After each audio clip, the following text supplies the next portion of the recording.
Bahasa Indonesia kelas 4 Kurikulum Merdeka, bab 1 sudah besar. Di sini kita akan mempelajari tentang permasalahan yang dihadapi tokoh cerita, kalimat transitif dan intransitif, kata yang panjang, dan cara mencari arti kata di dalam kamus. Permasalahan yang dihadapi tokoh cerita. Dengan menjawab pertanyaan tentang cerita tak muat lagi, kalian belajar memahami dan menjelaskan permasalahan yang dihadapi tokoh cerita dan mengaitkannya dengan pengalaman pribadi.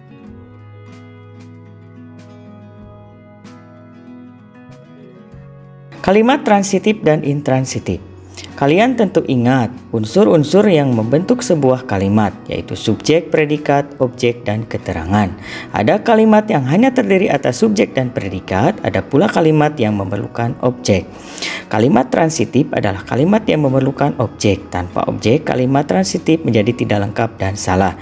Kalimat intransitif adalah kalimat yang tidak memerlukan objek. Contoh kalimat transitif dan intransitif. Kalimat transitif yang memerlukan objek.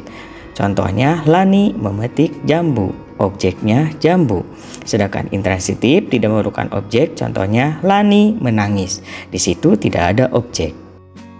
Mengucapkan kata-kata yang panjang.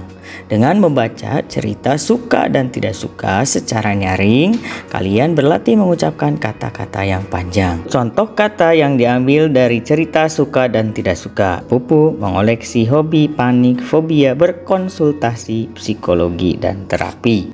Cara mencari kata di dalam kamus. Kamus cetak. Perhatikan kata-kata yang ada di dalam kamus cetak. Urutkan kata tersebut sesuai abjad. Perhatikan huruf pertama kata yang kalian cari.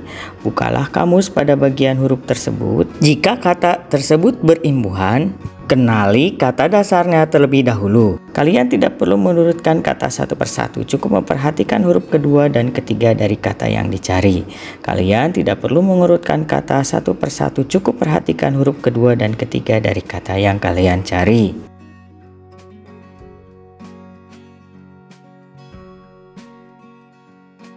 Contohnya, kata yang dicari panik. Bukalah kamus pada bagian huruf P. Huruf kedua adalah A. Carilah daftar kata yang dimulai dengan suku kata pa. Telusurilah daftar kata pa yang diikuti dengan huruf N menjadi pan, dan seterusnya sampai kalian menemukan kata panik.